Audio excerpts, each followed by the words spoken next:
el nombre correcto debería ser enfermedad vascular cerebral, ¿no? O cerebrovascular, que le dicen, por comodidad. Bueno, la enfermedad cerebrovascular, entonces, originalmente va a afectar o va a comprometer, va a haber una disfunción en los vasos, en especial arteriales, pero también pueden ser venosos, ¿no?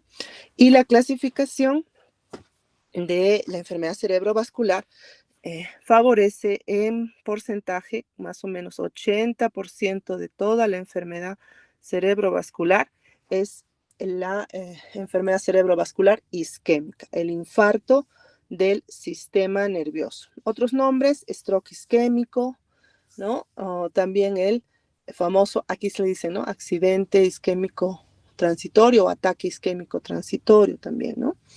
La hemorragia intracerebral, la hemorragia subaracnoidea y la trombosis venosa. Entonces, cuando clasificamos estos 4 grupos, van a ser los que vamos a buscar y consecuencia de una obstrucción, de una ruptura, de una malformación en el flujo arterial venoso de los vasos cerebrales, ¿no?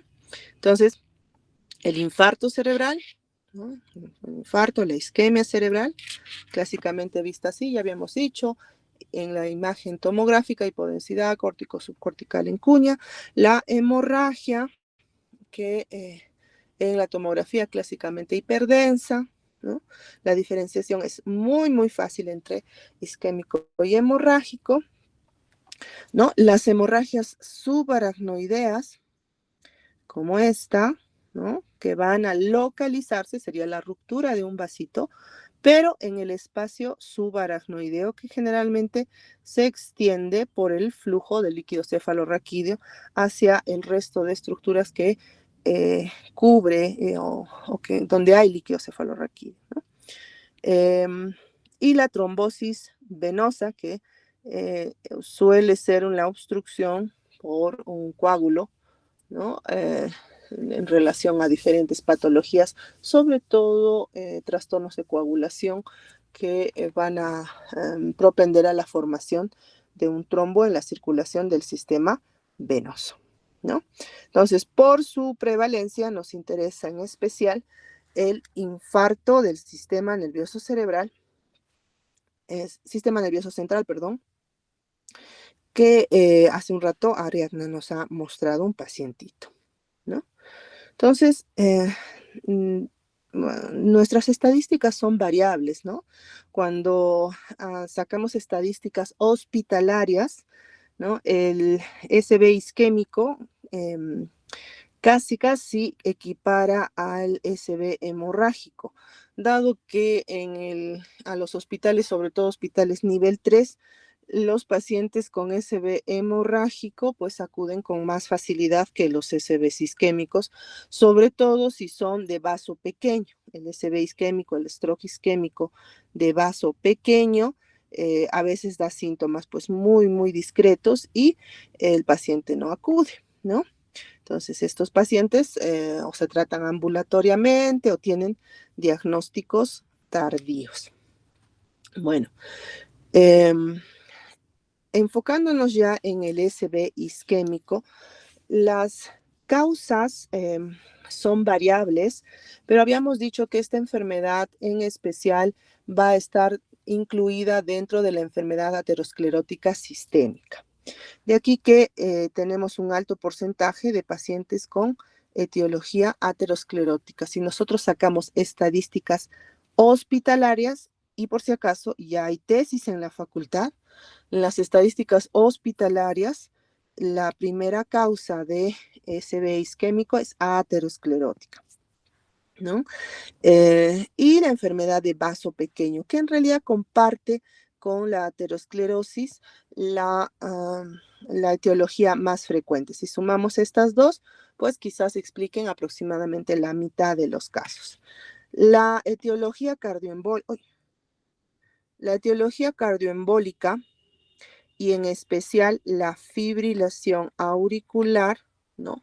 Valvular o no valvular, la fibrilación auricular, explica más o menos el 20%, y en un grupo importante, un tercio, no llegamos a definir las causas, ¿no? Hay patologías raras también en un porcentaje pequeñito, más o menos un 5%, que suele corresponder en especial a malformaciones cardíacas, colagenopatías, ¿no? Asociadas estas colagenopatías muchas veces a discrasias sanguíneas, ¿no? Entonces son enfermedades raras, enfermedades genéticas que pueden predisponer a la enfermedad cerebrovascular. Mensaje de esta diapositiva es que la mayor parte de la enfermedad cerebrovascular isquémica está en el contexto de una enfermedad aterosclerótica, de la enfermedad de la dislipidemia, por lo tanto también del síndrome metabólico, de la hipertensión arterial y las enfermedades crónicas como la diabetes. ¿De acuerdo? Ok. Entonces, el SB isquémico, al igual que el infarto de miocardio, tiene dos componentes clínicos muy importantes. Uno es el episodio, los episodios que se pueden resolver, llamados accidente o ataque isquémico transitorio, el famoso TIA, el infarto propiamente, ¿no? Entonces, ¿qué ocurre en el vaso? En la arteria se va a producir una oclusión parcial, ¿no? O una oclusión momentánea, de repente viene una plaquita de grasa que obstruye momentáneamente, existe una respuesta sistémica y luego se puede recuperar el paciente, ¿no? Porque es solamente un momento. La mayor parte de veces esta oclusión parcial se va a resolver y dice más o menos que un 17% de los pacientes en los siguientes 3 meses, en los siguientes 90 días, podría presentar un stroke. Entonces, tiene alta correlación con el stroke, ¿no? ¿Y de qué se trata este TIA? Se trata de una disfunción neurológica, pero que es momentánea, transitoria, ¿no? Entonces, esa disfunción neurológica, ¿no? Puede ser un síntoma referido a un área del cerebro, a cualquier área del cerebro, ¿no? Dependiendo de la arteria comprometida. Entonces, podríamos tener síntomas motores, síntomas visuales, auditivos, sensoriales, etcétera, etcétera. Es una disfunción neurológica que ha disminuido el flujo, ¿no? O sea, al obstruirse este vasito, esta arteria, se ha obstruido momentáneamente, ¿no? Y ha causado isquemia, ¿ya?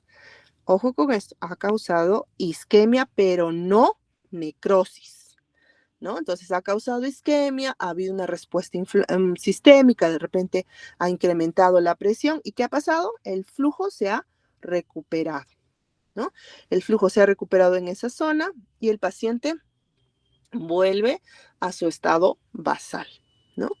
Ahora, la localización de esta disfunción neurológica puede ser cerebral, ¿no? Medular o retinal. Ojo con eso, esa es la definición de la localización de lesión en el SB, ¿ya? Entonces, correspondería a la angina de pecho, ¿no? Que vemos en el paciente con el infarto de miocardio. Entonces, solamente esta partecita, y aquí voy a terminar.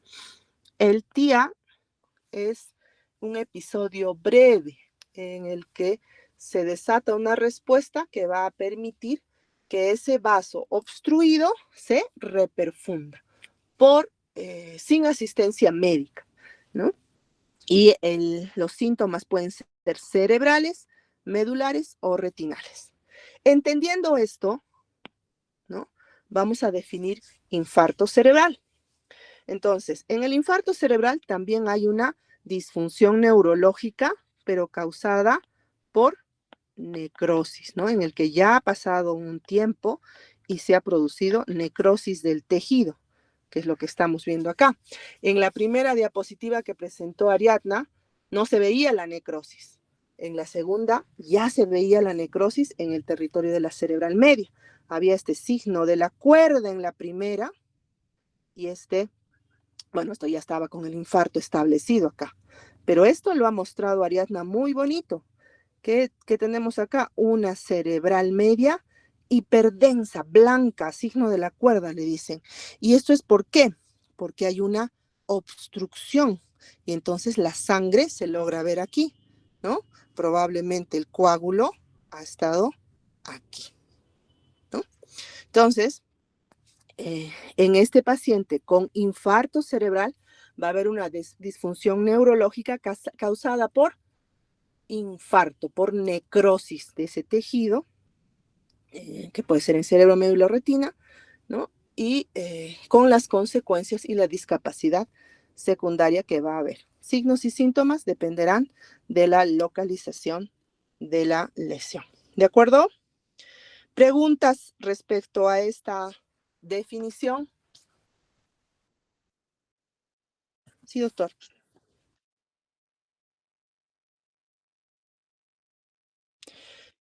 A ver, teóricamente, es muy buena pregunta. Teóricamente, este es un vaso que se ha cerrado, se ha obstruido, un coágulo por una fibrilación, una placa de ateroma, lo que fuera, se ha obstruido. Y el territorio que estaba siendo irrigado, ¿no? Por este vasito, ¿no? Ha dejado de recibir eh, aporte. Entonces ha entrado en isquemia, ¿no? La isquemia todavía no significa necrosis. Dependiendo del tiempo, dicen, inicialmente decían 24 horas, ¿no? Y si es que se recuperaba, le llamaban tía. Esto es antes de las imágenes, ¿no? Luego bajaron a 3 horas, luego bajaron a 1 hora. Pero en realidad, antes de ayer que estábamos conversando, sabemos que el tejido cerebral no tolera, y dependiendo del área, ¿no? No tolera más que unos segunditos sin aporte de oxígeno. Entonces, muchas veces se necesita la imagen para demostrar de que no ha habido necrosis, ¿no? No sé si a eso te referías. Ya. En el caso del infarto, ¿no? La obstrucción se ha producido y el tejido no se ha recuperado. Entonces, este tejido que estaba siendo irrigado ha entrado en necrosis y se ha perdido. A eso luego vamos a ver que se llama core, ¿no? Core. Y vamos a hablar luego del flujo sanguíneo cerebral. ¿Qué pasó con el flujo sanguíneo cerebral en el TIA y qué pasó con el flujo sanguíneo cerebral en la isquemia, ¿no? En el infarto, perdón.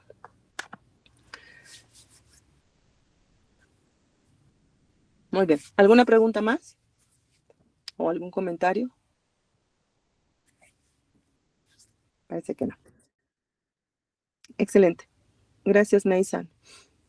Listo, chicos. El lunes nos encontramos. El lunes sí vamos a hacer clase virtual. ¿Sí? Clase virtual. Gracias. Nos vemos.